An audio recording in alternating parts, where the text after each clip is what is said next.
Hello friends and welcome back to my channel.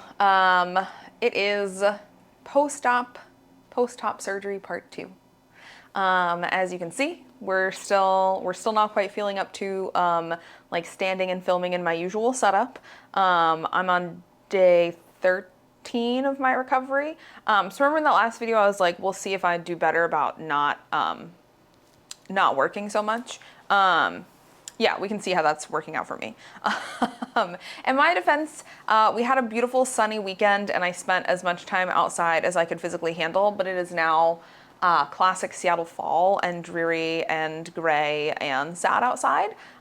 So this seems like a good time to, get some filming done. Whatever, I'm gonna justify it like that. But I wanted to do a part 2 to my top surgery experience, just sort of talking about what it was like post-op and some of those things. Now, I'm no stranger to getting surgery done. I had my tonsils out when I was 13. I had my wisdom teeth out not long after that. I've had BBL and masculinizing liposuction on my stomach. I had a tubal scalpendectomy, so I was medically sterilized. My tubes were removed, and now I've had top surgery. So I've had lots of different surgical procedures before, and I'm not someone who is like stressed or afraid of anesthesia or surgery or anything like that. I kind of like being put under. There's probably stuff to examine there, but I kind of like being put under. So I tend to do really well with surgery, and as we talked about in my last video, I did a ton of prep for this procedure. So I felt like I went into it with my body as ready as it possibly could have been to heal. So I woke up from surgery. I was pretty drowsy. I was pretty out of it. That's how it typically goes for me. I would say I probably spent about 20-30 minutes in the recovery room, just sort of getting used to things. I woke up already in my compression wrap, which I'm still currently wearing. So like already bundled up in that. And once I felt like I wasn't gonna collapse the second I stood up, they went ahead and loaded me into my friend Alex's car and we drove home. The drive home was not my favorite. The drive home is never my favorite. You're just like, I was just sitting there in the car with like my mastectomy pillow over my chest, just like, all right, deep breath in, deep breath out, deep breath in, deep breath out. I wasn't really in a ton of pain because the cocktail of medication and anesthesia was still very active in my body, but definitely like, your body's in a certain level of shock. It knows that something very traumatic has been done to it. And I definitely felt kind of out of it. The mastectomy pillow for the drive home from surgery, clutch. And that became my best friend for the first couple of days. The second I got home, I started taking my meds. I got comfy on the couch and just kind of laid up and just kind of like honestly mindlessly doom scrolled on my phone. I didn't really have the attention span to like read a book or watch something. I was so in and out of it. But I was fucking terrified about my piercings closing up or shrinking or having issues with the retainers. So like 4 hours after being home, my coworker Colin, MVP that he is, came over to my apartment and put all of my stuff back in for like 30 minutes. We love you, Colin.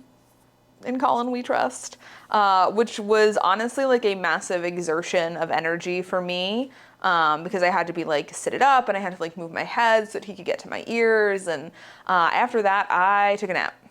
And that's basically how the first couple of days post-op went for me.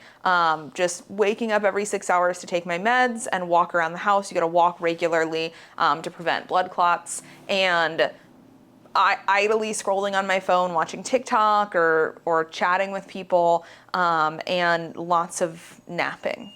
My brain was pretty active those first couple of days, but I was definitely in, I would say like a low to medium amount of pain.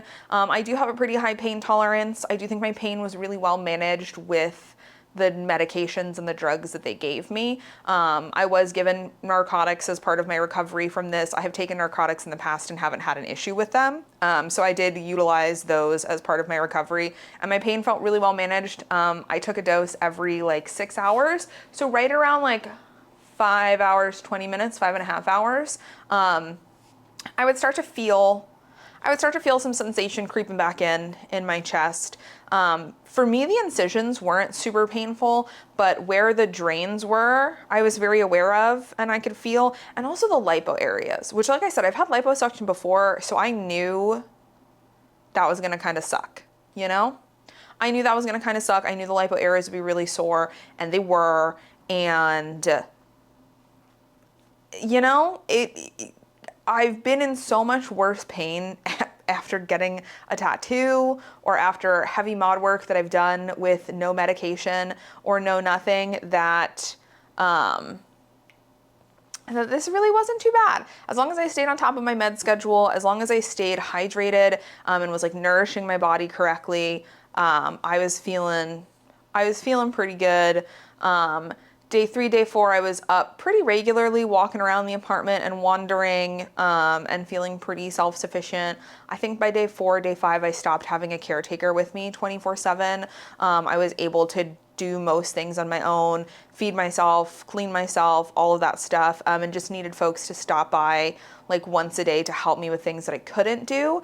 And at this point, I'm just having folks drop in like 2 or 3 times a week to help me because I still can't like stretch and reach and stuff. So, you know, I can't like take out the trash easily or scoop girls' litter box or things like that. But overall, like pretty self-sufficient. For me so far, the most difficult thing physically has been the fatigue.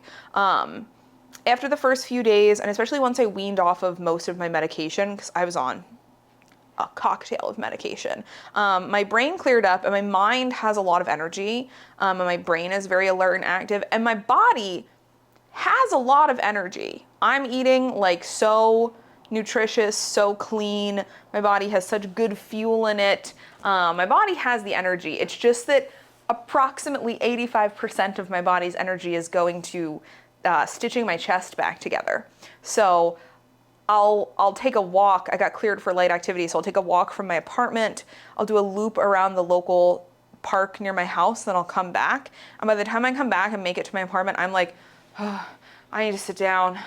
I need a break. I need water. I need to rest. And many days I do that one loop and come home and take a fucking nap and sleep like I am dead to the world for like an hour.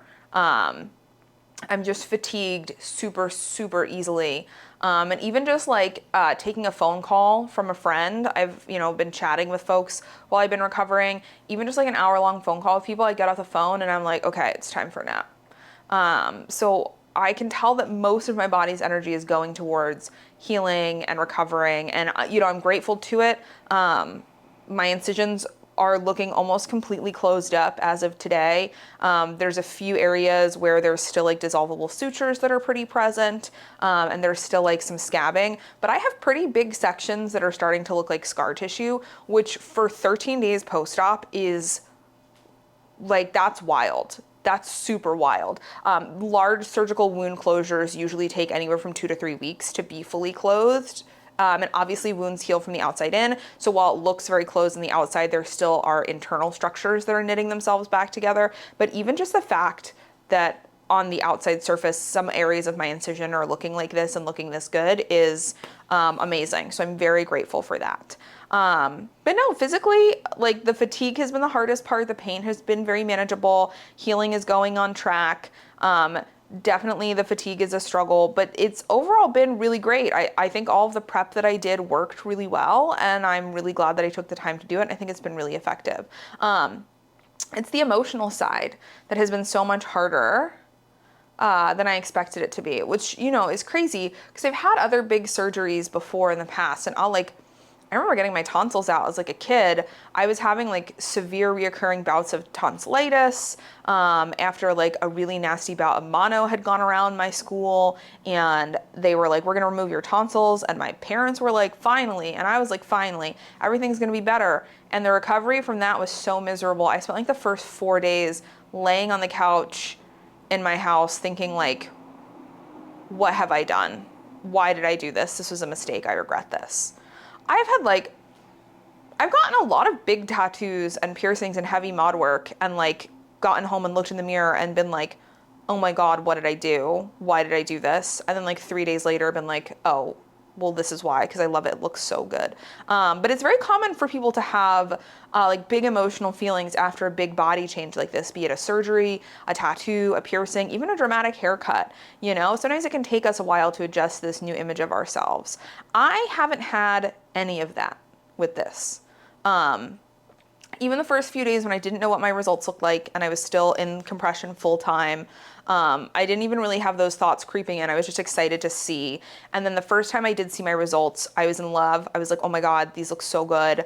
My friend and coworker Tyler came with me and took pictures of my first look.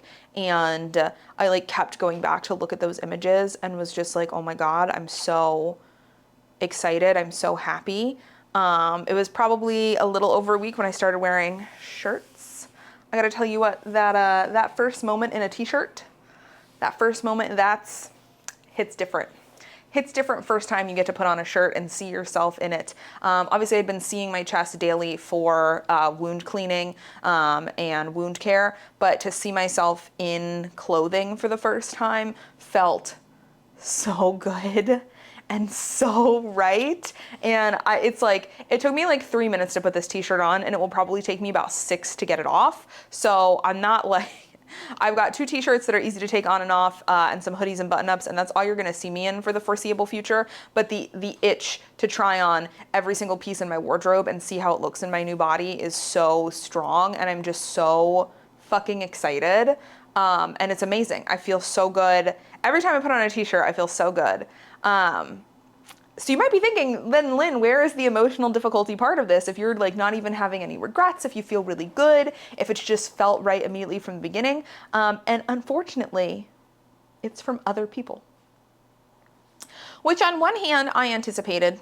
Obviously, like I don't know a single trans person who's gotten gender affirming surgery and hasn't talked to some extent about the negativity they've dealt with from people in their life and the lack of support from people in their life in varying degrees. But, you know, I work in a pretty progressive industry. I have pretty progressive friends. A lot of my friends are trans or queer or LGBTQ in some way.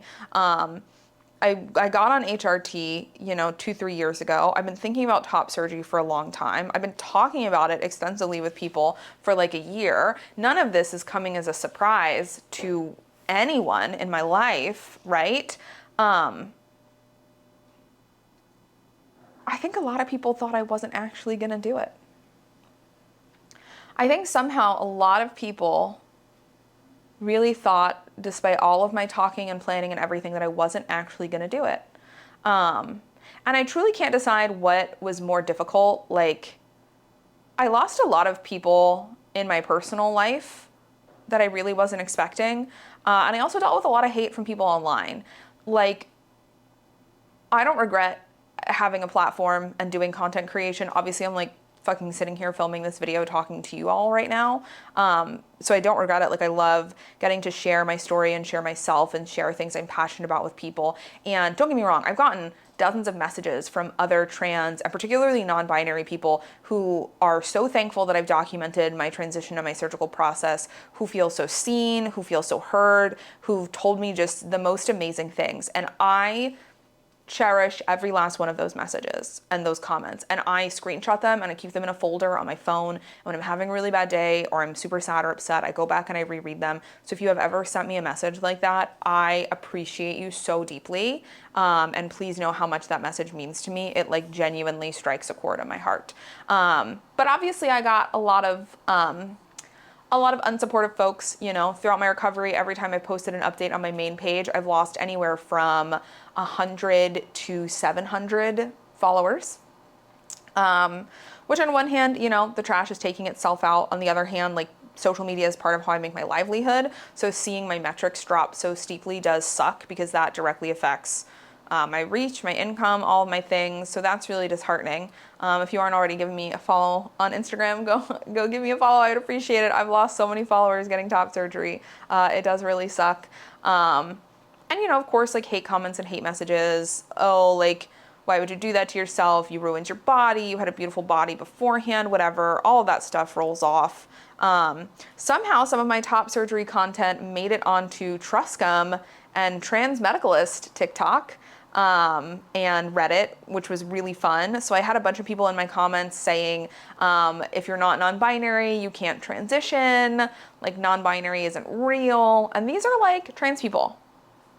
These are like trans people saying this stuff, which was like crazy to me. And a bunch of people claiming that because I'm comfortable presenting in a more femme manner, or I'm still comfortable wearing makeup or dresses, that I then clearly don't have gender dysphoria and I'm like just doing this for attention, which is crazy when I constantly talk about the intense physical discomfort that the feeling of having breasts gave me in my body. Like, I don't know that there's a more like hallmark example of gender dysphoria than the fact that I would suddenly become aware that I had breasts at different point in times and feel literally nauseous about that. So it's wild. And it's also wild how many people, it turns out, in my real life feel the same way.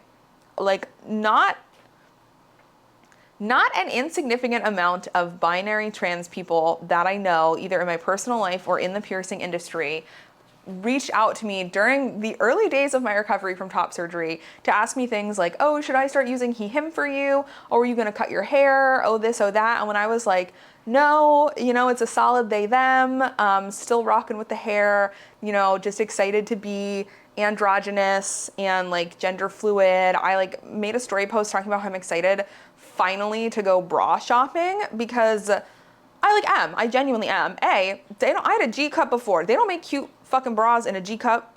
You are lucky if you get a vague skin tone or white or black, and that's it. And I've always admired the super cute, colorful, lacy, fancy, pretty bras, and those don't come in my size. And even if they did, they wouldn't be supportive enough for how big my chest was, and I would still be so uncomfortable. Like, my shoulders would hurt so bad when I wore a bra.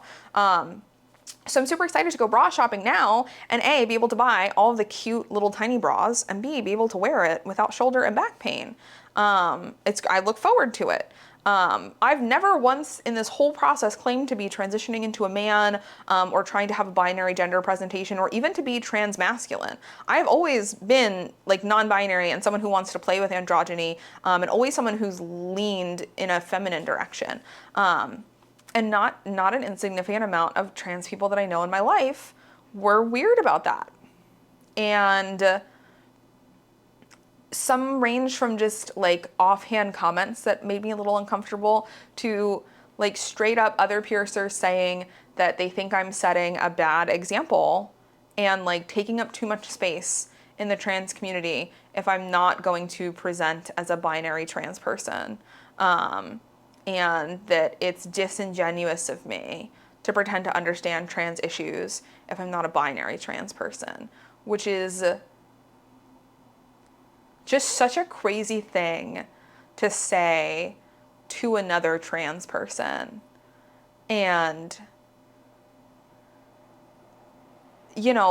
fucking Twitter trans community loves to play like oppression Olympics and like who has it worse. And I am not sitting here trying to say that I have a more difficult experience as a trans person than a trans woman or a trans woman of color or a more significantly disabled trans person. Like, I'm not trying to say that, but non-binary folks, especially those who choose to transition, really do face a lot of hostility from without the community and from within the community. And there is so much misunderstanding still of the non-binary experience, and so much vitriol for non-binary folks who choose to medically transition. And I dealt with so much of that during my recovery. And the fact that so much of it came from people that I considered peers or friends was really difficult. Coming online to like see that people who I had been following for a while had blocked me after I got top surgery really sucked. People who I considered friends in the industry, or people who I considered colleagues, or people who I liked, people who I had supported, people who I have donated money to, blocking me after I got my top surgery really sucked. As much as I try and focus on and hold space and cherish the like kind comments that I got, all of the negative comments and negative DMs and hurtful messages really sucked.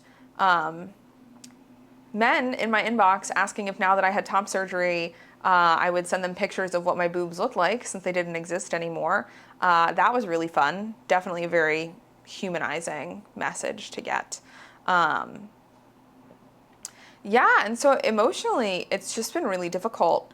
I think for me, what's been the hardest is that this has been a procedure that I've had not a singular doubt about, that I felt so confident in being right for me and right for my body. And this whole recovery, I've just felt so much gender euphoria and so happy in my body and so comfortable and so confident. And even just putting this t-shirt on to film this video and checking in the mirror first to make sure that everything looked good, I just full body chills down my spine of how good I felt in my body. And to have such honest, genuine joy and bliss met with so much negativity and hatred, and so much of it from within my own community. So many other trans and queer people saying this fucked up shit to me has been hard beyond words. And I think it's really important that there are those of us who do transition loudly and do transition openly and do show people the behind the scenes of these processes. I mean, how else could we expect people to research or find out what's right for them if we hide ourselves away and we don't tell our stories? I think it is so important that those of us who are able to and willing to and comfortable to, transition out loud and out in the open and, loudly state that we're here and this is the right thing for us. But man, if I had one piece of advice for people, it would be not to transition publicly, because this shit sucks. And it's really hard. And I don't regret doing it. And I know that in doing it, I've helped a lot of people. And that's always been what I've set out to do. And in like a couple months to a year, I will be so proud of myself for doing this like this and documenting it and sharing it and putting it out there and helping other people. But right now, in the midst of it, it is so devastating every day to try to hold on to my joy and my euphoria when there are so many people actively trying to take it away from me. And the fact that so many of the people who are doing so come from my own community is really rough. Gosh, I'm getting really emotional and my camera battery is very low, so this seems like a good time to end this video here. And yeah, thanks for sitting down, thanks for hanging out, thanks for coming along on this journey, and I can't wait to sit down and chat with y'all again soon. Bye.